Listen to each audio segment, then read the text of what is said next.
Howdy. So last week's Bettering Bobby focused on my pick line, which, incidentally, as you can see, it is out. I'm wearing short sleeves for a change, which is nice. But, however, early in the week I did have surgery, and so I've been recovering from that this week. I'm going to be as good as new here pretty soon. But I know all of that came out of nowhere with the last episode, and it was a bit on the serious side. So I thought for your sanity and my own, well, what's left of it, I'd go easy on you this week and cover something a little more lighthearted and a little humorous. When you think of the great talents of country music, who comes to mind? Dolly, Hank, George, Reba, Shania? Well, there was a time when yours truly thought he would be on that list. No, I'm not joking. From the ages of 10 up until I was about 15, I actively pursued a career in country music. I wanted to be a country star. And there's a story to tell here. It's a sexy, scandalous story of greed and opportunity. I'm joking, y'all, I was a kid. But it is a fascinating story, and I will fill you in on what happened and what didn't happen. My name is Bobby, and today I am bettering myself with a reminder of the fun that I had back when I was little Bobby Jackson, country and western singer.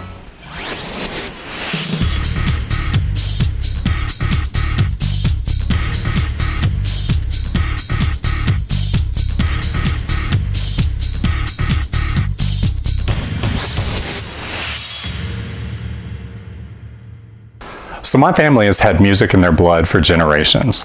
My grandfather Ted was an amazing musical talent. He played fiddle all over Texas in different country bands and can actually be heard on some of Ernest Tubb's early recordings. My grandmother Joanne used to sing and hosted a weekly radio show up in Sherman, Texas back in the 1940s. And she wrote several country songs that she would perform on her show. It seems like music has always been a big part of my life. When I was 3 and stayed with my grandmother during the week when Mom and Dad went to work, Granny would take me to the grocery store with her to shop, and I'd sit in that little seat that's on the shopping cart, singing at the top of my lungs down the aisles. Now, I don't remember this, but I've just been told, but apparently I was singing Looking for Love in All the Wrong Places. I was looking for love in all the wrong places, looking for love in too many places. Can you imagine that? During that time, my parents would have date night on Saturday nights, and they would go out to dinner and sometimes a movie. But when it wasn't a movie, they would include me, and we would go to the Mesquite Opry, which was a weekly country music show in our town where local talent would have a chance to sing and possibly get discovered. I was fascinated by this show, and I really admired the host, Janet McBride. She was the yodeling queen of the South. She and her husband owned the Opry and would book the talent. During the intermission of the shows, they would have a ticket drawing and usually have a child from the audience come up to the stage and pick a ticket out the bucket. I actually got to do this a few times, and then one night I said to my mom, one day I'm going to sing on that stage. I was such a dreamer. Fast forward to 1988. I was 10 years old and was sitting in music class when our teacher played a video for us. The video was basically trying to recruit 5th and 6th grade boys to join the Mesquite Boys Choir. The video presented the choir as a lot of fun, and at the end of the video it showed the boys going up to a stage and receiving this huge trophy. I mean, this trophy was as tall as I was. I wanted that trophy so bad. And that's the reason I auditioned for the choir, and somehow I was selected. Now, this is how I recall the whole country music phase beginning. My mother had picked me up from choir practice one day in her new Oldsmobile Cutlass Sierra, which had all the bells and whistles, including a tape deck. She put on a George Strait cassette and played a song called You're Something Special to Me. I remember her asking me how I would feel about auditioning for the Mesquite Opry. Thinking that I was the next great talent to be discovered, I agreed to do it, and we began rehearsing. The Opry at that time held auditions on Thursday nights. We went up there, and I sang You're Something Special to Me. I don't think I did very well, but Janet McBride was there and she was sweet about it and booked me to sing on one of their upcoming shows. The 3 days before the show, I practiced and I rehearsed and I memorized lyrics. I wanted the performance to be flawless. But then the day before the show, I felt my throat getting sore and my voice was starting to go.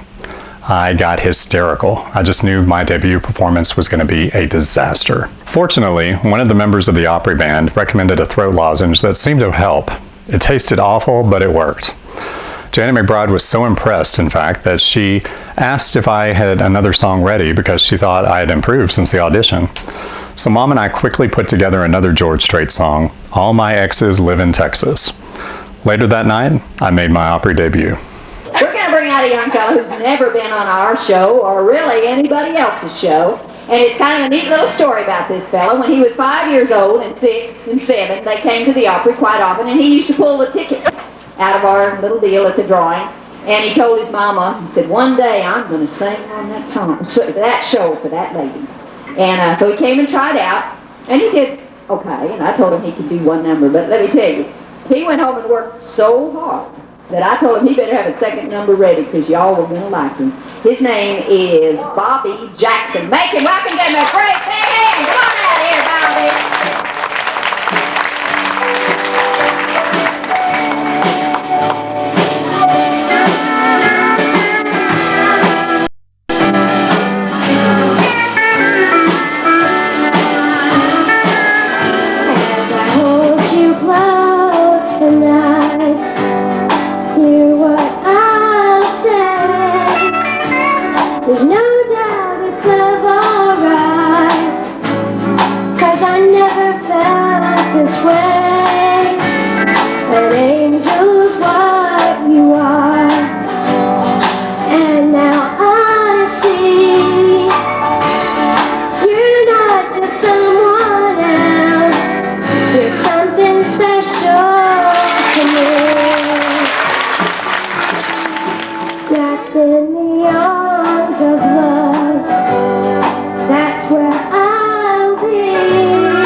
As you thought it was going to be. He even had almost a sore throat. He'd been singing and practicing, and his mother was just worried about him. And after he came to rehearsal, and I heard how good he had gone home and learned how to do, we had him come and get another song ready because we knew y'all weren't going to let him get by with one, and it's All My Exes. Right, Bobby? Yeah, he's got a lot to talk about. All my exes live in Texas. And Texas is the place I dearly love to be. But all my exes live in Texas, and that's why I hang my hat in Tennessee. Some folks think I'm hiding. It's been rumored that I died, but I'm alive and well in Tennessee.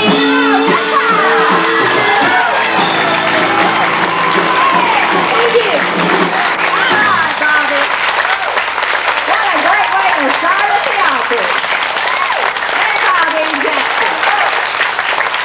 He did fine. He really did. Come out here and take one more bow, Bobby. Come on out here. Let's get out here one more time and take a bow. Mr. Bobby Jackson. Take a bow, Bobby. You earned it. All right. I was hooked from that point on. It's where my love for entertaining others began. My dad had bought his very own video camera by that point, and he filmed my performance. And for the next 6 weeks, that was all you ever heard in my house. The VCR was constantly playing those two songs. Anyone who had eyes and ears that my mom and dad knew were forced to watch the tape. Jana booked me several months later for their Christmas show. I performed All My Exes again because it seemed to go over pretty well with the crowd, as well as Jingle Bell Rock. It was after that performance that Mom decided that we need to branch out a bit. You see, at that time, most all of the suburbs in Dallas had an Opry show. It was a thing in the late 80s. There was the Plano Opry, the Wiley Opry, the Grapevine Opry, the Irving Opry, the Mount Pleasant Jamboree, and more. The furthest I ever went and performed was the Oklahoma City Opry. In fact, on my first performance at the Oklahoma City Opry, a man approached my dad after I'd come off stage and told him, "Your son is really good. I'd be interested in managing his career." My dad, in true Robert Jackson fashion, said to him, "If anyone's going to manage my son's career, it's going to be me." I love my dad. My singing career went on for 5 years. I would say the highlight of the whole experience was when my parents and I went on a road trip to Nashville to visit some good friends of theirs who had just moved there. While we were there, we did all the country music sightseeing experiences, but one in particular stands out.